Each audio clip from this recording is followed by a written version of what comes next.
অবৈধভাবে সীমান্তে কাঁটাতারের বেড়া নির্মাণ করছে ভারত, ঠেকাতে শক্ত অবস্থানে বিজেপি জনতা, হাই কমিশনারকে তলবের সিদ্ধান্ত। আমাদের বিজেপি খুব শক্ত অবস্থান নেওয়ায় তারা এই জায়গা থেকে কাজ বন্ধ করতে বাধ্য হয়েছে। খালেদা জিয়ার শারীরিক অবস্থা স্থিতিশীল, লন্ডন ক্লিনিকে চলছে চিকিৎসা, পরিবারের সদস্যদের সংস্পর্শে কাটছে ভালো সময়। জাতীয় ও স্থানীয় নির্বাচন একসঙ্গে সম্ভব নয়, জানালেন নির্বাচন কমিশনার ব্রিগেডিয়ার সানাউল্লাহ। জাতীয় নির্বাচনই মূল লক্ষ্য। আন্দোলনে 7 জনকে হত্যার ঘটনায় পুলিশ কনস্টেবল সুজনকে কারাগারে পাঠানোর নির্দেশ, 23 ফেব্রুয়ারি দিতে হবে প্রতিবেদন। দুর্নীতির অভিযোগে ব্যাপক চাপে টিউলিপ সিদ্দিক, বরখাস্তের দাবি ব্রিটেনের বিরোধী দলের, ক্ষমা চাওয়ার আহ্বান ডক্টর ইউনূসের। এখনো নিয়ন্ত্রণহীন লস অ্যাঞ্জেলসের দাবানল, বাতাসের গতিবেগ বেড়ে যাওয়ায় আরও ছড়িয়ে পড়ার আশঙ্কা, প্রাণহানি বেড়ে 16। এবং সাকিব তামিমকে ছাড়াই শান্তকে অধিনায়ক রেখে চ্যাম্পিয়ন্স ট্রফির দল ঘোষণা, লিটনের সঙ্গে বাদ পড়লেন শরীফুল ও হাসান মাহমুদ।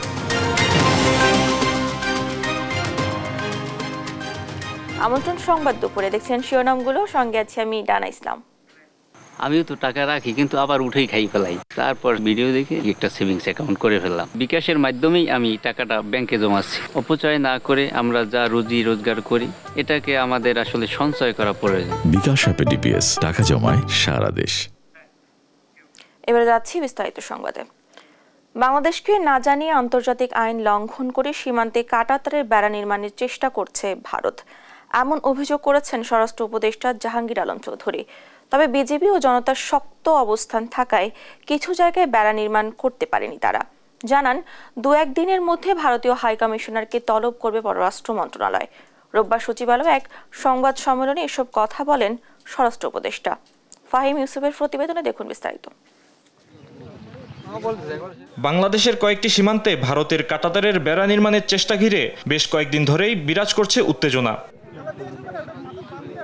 সম্প্রতি লালমনিরহাটের 3 বিঘা করিডোর, ফেনী, কুমিল্লা, কুষ্টিয়া ও নওগাঁর পত্নীতলায় কাঁটাতারের বেড়া নির্মাণের চেষ্টা করে ভারতীয় সীমান্তরক্ষী বাহিনী বিএসএফ। শুক্রবার লালমনিরহাটের মুন্সিপাড়া সীমান্তে শূন্যরেখা বরাবর কাঁটাতারের বেড়া নির্মাণের চেষ্টা করে তারা। এতে বাধা দেয় বিজিবি ও স্থানীয় জনতা। বাধার মুখে কাজ বন্ধ করতে বাধ্য হয় বিএসএফ। রোববার সকালে সচিবালয়ে সংবাদ সম্মেলনে বাংলাদেশ ভারত সীমান্ত পরিস্থিতি নিয়ে কথা বলেন স্বরাষ্ট্র উপদেষ্টা জাহাঙ্গীর আলম চৌধুরী। জানান, সীমান্তের 150 গজের মধ্যে কোনোভাবেই বেড়া নির্মাণের সুযোগ নেই। ভারত কর্তৃপক্ষ বাংলাদেশ ও ভারতের মধ্যে বিদ্যমান 4156 কিলোমিটার সীমান্তের ভিতরে 3271 কিলোমিটার স্থানে তারা অলরেডি কাঁটাতারের বেড়া দিয়ে ফেলছে। বিজিবি সীমান্তে শক্ত অবস্থানে থাকবে জানিয়ে তিনি বলেন, সীমান্ত ইস্যুতে ভারতের সঙ্গে দেশের স্বার্থবিরোধী 4টি চুক্তি করে পতিত আওয়ামী লীগ সরকার। এসব চুক্তি বাতিলে পদক্ষেপ নেওয়া হবে। বিগত সরকারের আমলে 2010 সাল থেকে 2023 সালের ভিতরে এরা কতগুলি অসম কাজ, যেটা মানে ইন্ডিয়ার করা উচিত হয় নাই, বাট আমাদের এই আগের সরকার তাদের কতগুলি একটা সুযোগ দিয়েছে। পররাষ্ট্র মন্ত্রণালয় ভারতীয় হাই কমিশনারকে ডেকে 2-1 দিনের মধ্যেই বিস্তারিত তথ্য জানাবে এবং নির্মাণ কাজের প্রতিবাদ জানাবে বলেও জানান স্বরাষ্ট্র উপদেষ্টা। ফাহিম ইউসুফ, দেশ টিভি, ঢাকা। যুক্তরাজ্যের বিশেষায়িত হাসপাতাল লন্ডন ক্লিনিকে চিকিৎসাধীন আছেন খালেদা জিয়ার শারীরিক অবস্থা স্থিতিশীল। ছেলে, নাতনি ও পরিবারের সংস্পর্শে তিনি ভালো আছেন। শনিবার গণমাধ্যমকে এ কথা জানান যুক্তরাজ্য বিএনপির সভাপতি এম.এ. মালেক। জানান, বেগম খালেদা জিয়ার চিকিৎসা শুরু হয়েছে। ডাক্তাররা সার্বক্ষণিকভাবে তাকে পর্যবেক্ষণ করছেন। এর আগের 2 দিন তার পরীক্ষা নিরীক্ষা হয়েছে। তারেক রহমান, জুবাইদা রহমান এবং বেগম খালেদা জিয়ার নাতনিরা নিয়মিত তার সঙ্গে দেখা করতে হাসপাতালে আসা যাওয়া করছেন।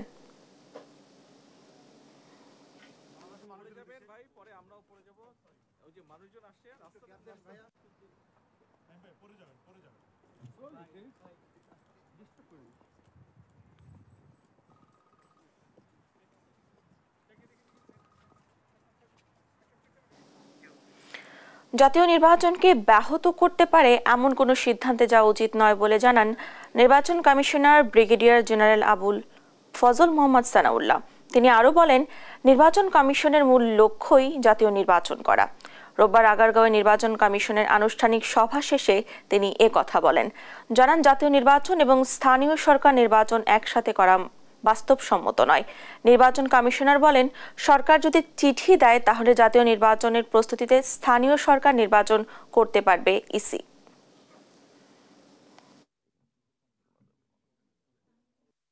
কিছু নির্বাচন আগে করাবে, আমাদেরকে সেভাবে করতে হবে। তবে আমাদের অবস্থান হচ্ছে মূলত আমরা ওই জায়গাটাতে বলেছি যে সব নির্বাচন একসাথে করাটা সম্ভব নয়, আর সকল স্থানীয় সরকার নির্বাচন একসাথে করা সম্ভব নয়। এনআইডিটা নিয়ে যাওয়া এটা আমাদের সাংবিধানিক যে দায়িত্ব দেয়া আছে এবং সক্ষমতা দেয়া আছে নির্বাচন কমিশনকে, তার সাথে সাংঘর্ষিক এই জন্য যে আমাদের সংবিধান আমাদেরকে বলে দিয়েছে যে নির্বাচন কমিশন ভোটার তালিকা প্রস্তুত, নির্দেশ এবং নিয়ন্ত্রণের দায়িত্ব নির্বাচন কমিশনের।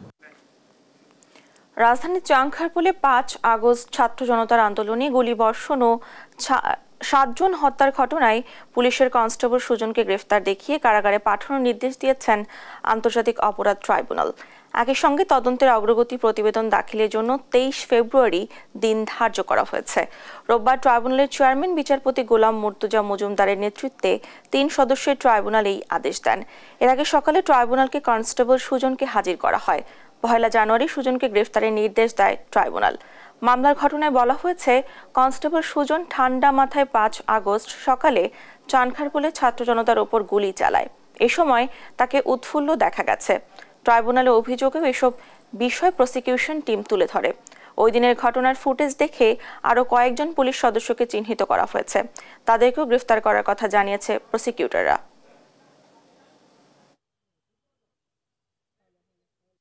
তদন্তের স্বার্থে আমরা সামগ্রিক সব বিষয়ে কথা বলবো না। আর ট্রাইব্যুনালে যতটুকু তথ্য দিয়েছি সেটাই আপনাদেরকে জানাবো। সেটা হচ্ছে আমাদের ইনভেস্টিগেশন অনগোয়িং।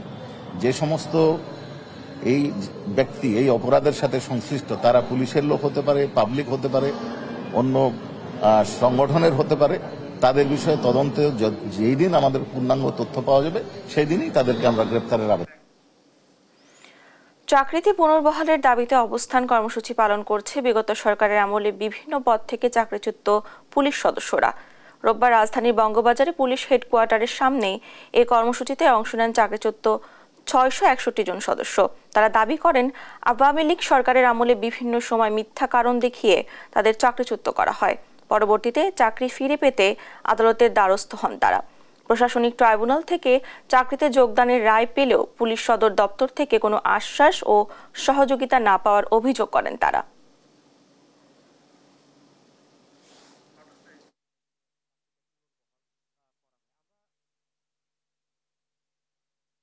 প্রশাসনিক ট্রাইব্যুনাল আমাদেরকে নির্দোষ মনে করে আমাদেরকে রায় দেয়, কিন্তু সেই রায় পাওয়ার পর আমাদেরকে চাকরিতে পুনর্বহাল করা হচ্ছে না। বিজ্ঞ আদালতের কোর্টের আদেশে বলা আছে চাকরিতে পুনর্বহাল করা হোক, সেই কোর্টের আদেশটা তারা মানতেছে না। গত 5 মাস আগে আমরা পুলিশ হেডকোয়ার্টারে জনাব মোহাম্মদ সৈয়দ রিয়াজ আলম স্যারকে, মাননীয় স্যারকে আমাদের দরখাস্ত দিয়েছিলাম। সেই দরখাস্ত এখন পর্যন্ত কোনো শুরু হয়নি। 5 আগস্টের পরে আবেদন করছি, এখন 5 মাস অতিবাহিত হয়েছে, আমাদের কোনো রেজাল্ট দেয়নি এবং আমরা এখানে দাঁড়াইছি আইনের সুবিচার পাওয়ার জন্য। চাকরিতে পুনর্বহাল ও কারাবন্দী নিরাপরাধ বিডিআর সদস্যদের মুক্তির দাবিতে সারা দেশে মানববন্ধন করেছে ভুক্তভোগী ও তাদের পরিবারের সদস্যরা। 3 দফা দাবি লেখা ব্যানার নিয়ে মানববন্ধনে অংশ নেয় তারা। সহকর্মীদের পাঠানো তথ্য ছবিতে সালমা জাহানের রিপোর্ট। রাজধানীর পিলখানায় বিডিআর বিদ্রোহে সংগঠিত হত্যাকাণ্ডে চাকরিচ্যুত নিরপরাধ বিডিআর সদস্যদের চাকরিতে পুনর্বহালের দাবিতে মানববন্ধন করেছে 64 জেলার ক্ষতিগ্রস্ত বিডিআর কল্যাণ পরিষদ। রোববার সকাল 11টায় নরসিংদী প্রেস ক্লাবের সামনে পিলখানা হত্যাকাণ্ডের ঘটনায় 3 দফা দাবিতে মানববন্ধন করেন ভুক্তভোগী ও স্বজনরা।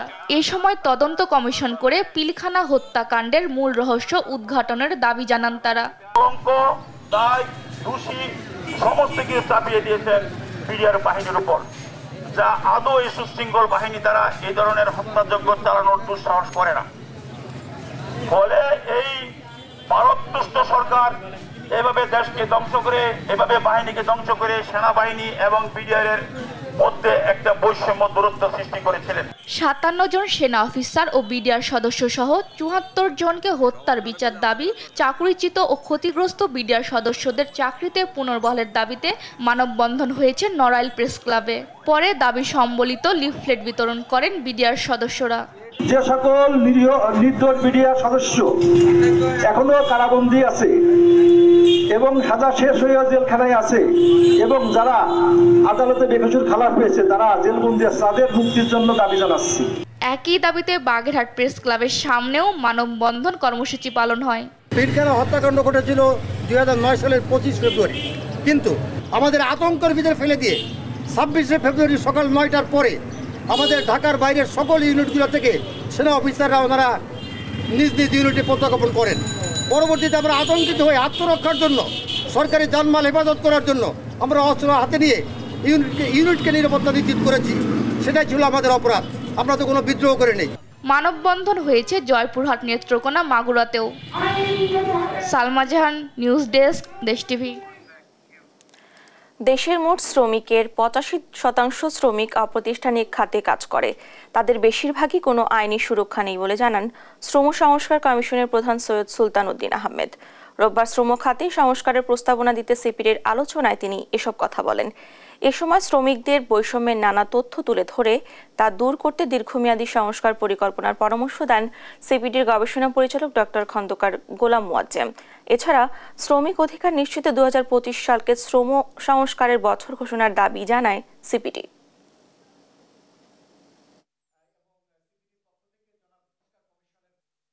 ইপিজেডের ভিতরে এখন ইপিজেড ল যেটি রয়েছে আমরা কিন্তু সেটিকে সরিয়ে দেওয়ার কথা বলিনি। আমরা বলছি যে ইপিজেড লেবার রুলস রয়েছে একটা 2019 একটা রয়েছে, আর labour rules BLA labour rules একটা রয়েছে যেটা 2015। আমরা মনে করি যে এই বাংলাদেশের জন্য এককভাবে একটি শ্রম সংক্রান্ত বিষয় একটি ল বা রুলস থাকা দরকার। এমন এমন বিভাগীয় শহরে দেখেছি যেখানে শ্রমিকরা এসেছে বলতে যে আমরা কালকেই চাকরিচ্যুত হয়েছি। এক কারখানা থেকে একদিনে 80 জনকে চাকরিচ্যুত করা হয়েছে, আপনারা ব্যবস্থা নেন। এখন আমরা কি বলবো? হ্যাঁ, সংস্কার এটা একটা 1 থেকে 1.5 বছরের মধ্যে বগুড়া বিমানবন্দর অভ্যন্তরীণ যাত্রী পরিবহনের উপযোগী হবে বলে জানিয়েছেন বিমানবন্দর প্রধান air chief marshal Hasan Mahmud Khan. রোববার বগুড়া বিমানবন্দর চালুর সম্ভাব্যতা যাচাইয়ের পরিদর্শনে গিয়ে এ কথা বলেন তিনি। জানান বিমানবন্দরের রানওয়ে দৈর্ঘ্য বাড়াতে রানওয়ের রিকারপেটিং শীঘ্রই শুরু হবে। এ সময় বগুড়াবাসীকে ধৈর্য ধরার আহ্বান জানান বিমান বাহিনী প্রধান। আন্তর্জাতিক বিমানবন্দর করার জন্য আরও জমি অধিগ্রহণ প্রয়োজন হবে, তাই শুরুতে অভ্যন্তরীণ রুটে বিমান চালুর কথা ভাবা হচ্ছে বলেও জানান তিনি। ভালো করে জানেন, যদি অ্যাবান্ডেন্ট হতো, যেমন অন্যান্য ডিজিজ এয়ারফিল্ড যেগুলি আছে বাংলাদেশে, অনেকগুলি আমাদের নিয়ন্ত্রণের বাইরে চলে গেছে এবং এগুলি অব্যবহারযোগ্য হয়ে গিয়েছে। বাট এটা এখনো আল্লাহর রহমতে এটা সম্পূর্ণ সচল একটা বিমানবন্দর এবং রানওয়ে হিসেবে আছে। দৈর্ঘ্য ছোট হতে পারে কিন্তু এটার area wise it is holding good. চাঁপাইনবাবগঞ্জে বিজয় দিবসের অনুষ্ঠানে জোড়া খুন মামলার প্রধান আসামি সহ 2 জনকে গ্রেফতার করেছে গোয়েন্দা পুলিশ। রোববার 11টায় পুলিশ সুপার কার্যালয়ের সংবাদ সম্মেলন করে খুনের আদ্যোপান্ত জানান পুলিশ সুপার রেজাউল করিম। রাজনৈতিক নয়, পেয়ারা বাগান দ্বন্দ্বেই কারণেই 2 শিক্ষার্থী মাসুদ রানা ও রায়হান আলীকে কুপিয়ে হত্যা করা হয় বলে জানান পুলিশ সুপার। এদিকে দায় স্বীকার করে আদালতে 164 ধারা জবানবন্দি দিয়েছেন প্রধান আসামি শাহিন। মল্লিকপুরে গত 17 তারিখে রাত 11টার দিকে অনুষ্ঠান শেষের দিকে তামিমের সাথে আসামি পক্ষের একজন তামিমের সাথে খুলশি গ্রামের কতিপয় ছেলেদের সাথে প্রথমে কথা কাটাকাটি হয়, অনুষ্ঠানে নাচানাচিকে কেন্দ্র করে পরবর্তী হাতাহাতি হয়। এই হাতাহাতি ঘটনাটি শেষ পর্যন্ত ওই ঘটনাস্থলের কাছেই মাছের বাজারে টিনের নিচ পর্যন্ত গড়ায়। সেখানে উভয় পক্ষের মধ্যে মারামারি হয়। মারামারি এক পর্যায়ে শাহিনের হাতে থাকা চাকু দিয়ে সে কয়েকজনকে আহত করে এবং তার চাকুর আঘাতে 2 জন নিহত হয়। অনেক দিন থেকে আমার ইচ্ছা ছিল যে গিটার শিখবো। আমি যেহেতু স্টুডেন্ট, একবারে এতগুলো টাকাও ম্যানেজ করা সম্ভব হবে না। জানতে পারলাম বাবার মাধ্যমে যে বিকাশে সেভিংস করা যায়। এটা সবথেকে ভালো লাগে যে কম অ্যামাউন্ট দিয়েই করা যায়। ক্যাশ আউট করতে গেলে কোনো চার্জ লাগে না। বিকাশ অ্যাপে ডিপিএস, টাকা জমায় সারা দেশ। চট্টগ্রাম শাহ আমানত আন্তর্জাতিক বিমানবন্দর থেকে মানব পাচারকারী ইফতেকারুল আলম রনিকে গ্রেফতার করা হয়েছে। শনিবার দিবাগত রাত 8টায় বাংলাদেশ এয়ারলাইন্সের বিজি 147 ফ্লাইটে দুবাই যাওয়ার সময় তাকে গ্রেফতার করা হয়। পরে তাকে সিএমপি পতেঙ্গা থানায় পাঠানো হয়। বিমানবন্দরে জনসংযোগ কর্মকর্তা প্রকৌশলী মোহাম্মদ ইব্রাহিম খলিল বলেন, এনএসআই এর টপ লিস্টেড ক্রিমিনাল এ যাত্রীর বিরুদ্ধে কুমিল্লায় ব্রাহ্মণপাড়া থানায় এবং জেলা ও দায়রা জজ আদালতের মানব পাচার অপরাধ দমন ট্রাইব্যুনাল নম্বর 2-এ আলাদা মামলা রয়েছে।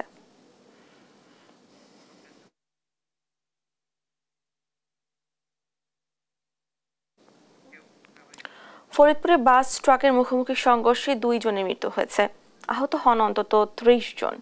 রোববার সকাল 8টায় ফরিদপুর বরিশাল মহাসড়কের ফরিদপুর অংশের বাঁশগাড়ি এলাকায় এই দুর্ঘটনা ঘটে। প্রত্যক্ষদর্শীরা জানায়, কুষ্টিয়ার দিক থেকে আসা একটি বাসের সঙ্গে বিপরীত দিক থেকে আসা একটি ট্রাকের মুখোমুখি সংঘর্ষ হয়। এতে ঘটনাস্থলে বাসের 2 যাত্রী মারা যান, আহত হয় অন্তত 30 জন।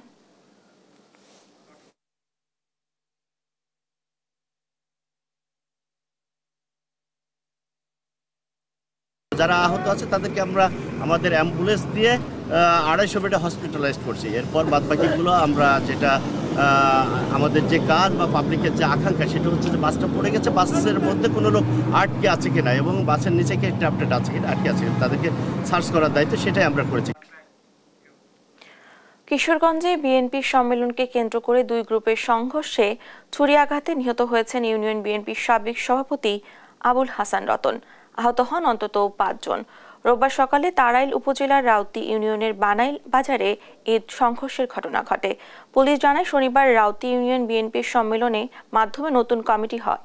সভাপতি নির্বাচিত হন গিয়াসউদ্দিন, কিন্তু ইউনিয়ন বিএনপির সাবেক সভাপতি এ কমিটি মেনে না নিলে 2 পক্ষের মধ্যে শুরু হয় বাকবিতণ্ডা। ওই ঘটনার জেরে এই সংঘর্ষ হয় বলে দাবি পুলিশের।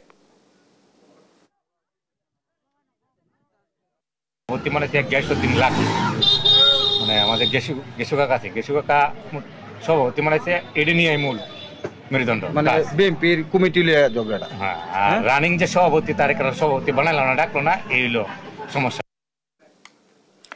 সাভারে অবৈধ গ্যাস সংযোগের সন্ধানে বিভিন্ন বাসাবাড়ি ও মিল কারখানায় অভিযান শুরু করেছে দুর্নীতি দমন কমিশন। রোববার দুপুরে দুদকের প্রধান কার্যালয়ের সহকারী পরিচালক ওয়াহিদ মঞ্জুর সোহাগের নেতৃত্বে শুরু হয় এই অভিযান। এ সময় সাভার পৌরসভা সহ বিভিন্ন এলাকায় অবৈধ আবাসিক এবং বাণিজ্যিক গ্যাস সংযোগ রয়েছে কিনা তা খতিয়ে দেখছে সংস্থাটি। এর আগে দুদকের দলটি তিতাসের আঞ্চলিক বিপণন বিভাগে অভিযান চালায়।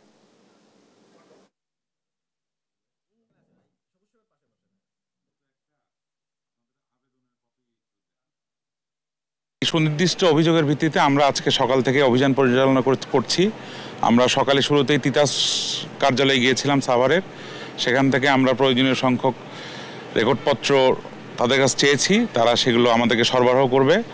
আমরা এখন তিতাসের টিমকে সাথে নিয়ে সাভার এলাকার বিভিন্ন বাসা বাড়ি এবং কারখানাতে আমরা অভিযান চালাচ্ছি। আমরা এখনও একটা কারখানাতেই আছি, সেখানে অলরেডি আমরা কিছুটা সত্যতা পেয়েছি। আরও নিশ্চিত হওয়ার জন্য এখন আমরা গ্যাস সংযুক্তি কোথায় থেকে নেওয়া হয়েছে সেটা আমরা আইডেন্টিফাই করার চেষ্টা করছি। পটুয়াখালীর কলাপাড়ায় এক জুয়েলার্স মালিকের বাসায় হামলা করে মারধর, স্বর্ণালংকার ও টাকা লুটের অভিযোগ উঠেছে। শনিবার রাতে পৌর শহরের ঐশী জুয়েলার্সের মালিক মহাদেব কর্মকারের টিঙ্গুরিয়া মহল্লার বাসায় 3 দুর্বৃত্ত হামলা করে। এ সময় গৃহবধূ অর্পিতা সহ 2 নারীর হাত, মুখ, চোখ মেরে মারধর করে নগদ 2 লাখ টাকা ও প্রায় 60 ভরি স্বর্ণালংকার লুটের অভিযোগ জুয়েলার্স মালিকের। পরে ঘটনাস্থল পরিদর্শন করে তদন্ত করে প্রয়োজনীয় আইনগত ব্যবস্থা নেওয়ার কথা জানায় পুলিশ।